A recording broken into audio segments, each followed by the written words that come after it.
Hi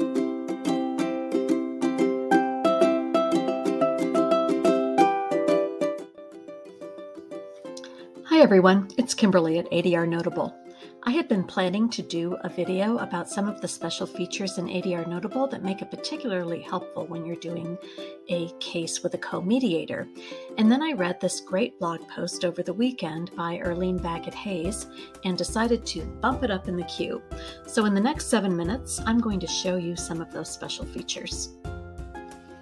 The blog post does a great job in showing the wide range of cases in which co-mediation is used,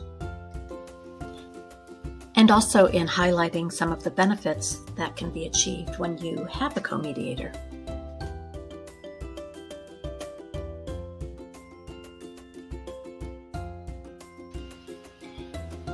Sometimes I describe ADR Notable as a mediator's Swiss Army knife, with lots of different tools that you can open up and use depending on the situation and the type of case that you're working on.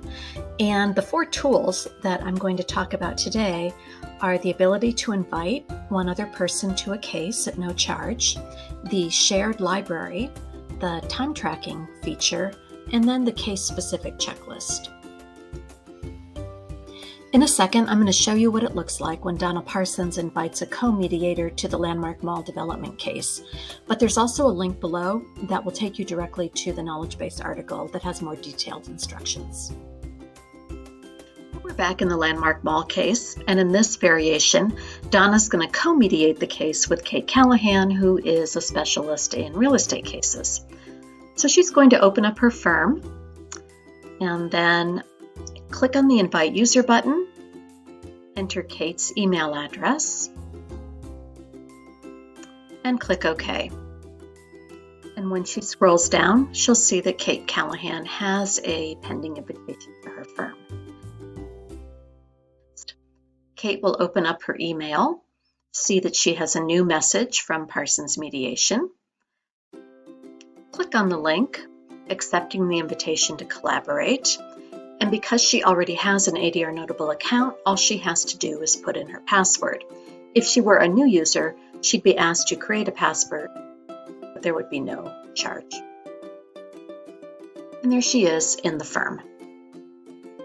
Now back on Donna's end, Kate shows up on her list of users in the firm with a role of mediator. Now she also has to add Kate to the case, because just because Kate has access to her firm doesn't mean she has access to all the cases. So she opens the case, goes to the case users box, and selects Kate's name.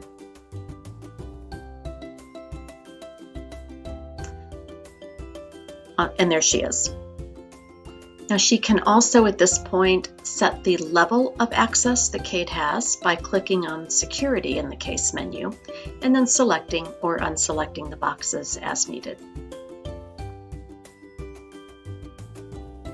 So now let's look at a couple of ways in which collaboration can take place during a case. And we're going to start with the case documents.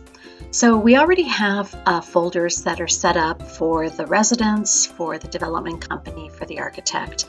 And let's say that Donna and Kate want to add a couple of folders where they can upload their own documents to share with each other, or just as a place to securely keep things in the cloud that are related to the case. So they're going to create a folder for each of them. And now we see we have a Parsons and a Callahan folder.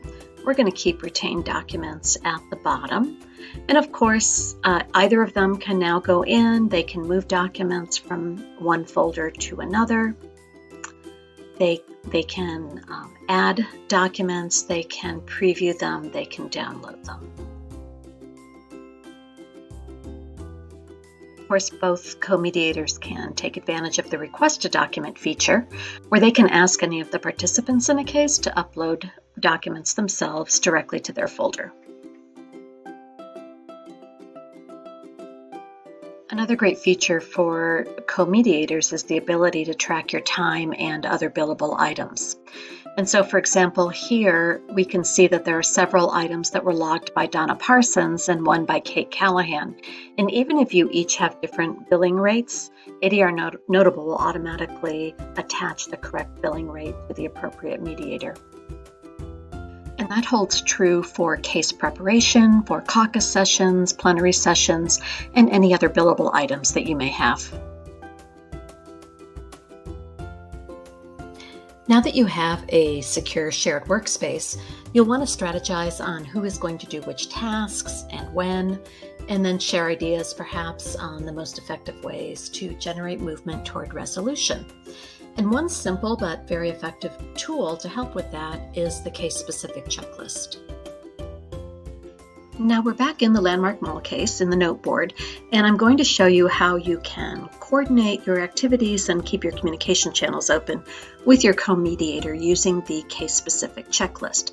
But before we do that, I'd like to just remind you, if you're both using the noteboard at the same time during a case, to hit the refresh button every once in a while to make sure that you're always seeing the latest updates that your co-mediator is making.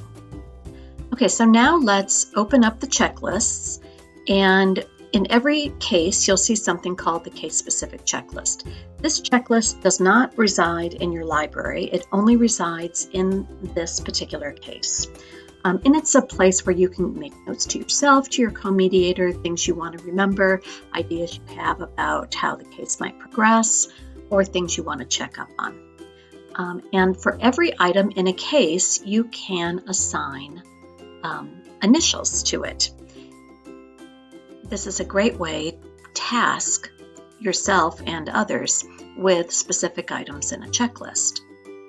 So let's open up this item about the zoning board minutes. And since Kate's already working on that, let's go ahead and put her initials in for this item. And save it. So in summary, ADR Notable provides a workspace that is shared and secure, where two mediators can collaborate on everything from client onboarding through drafting an MOU to disposition of files. So I hope you'll give it a try and let us know how it works for your next co-mediation, and thanks for watching.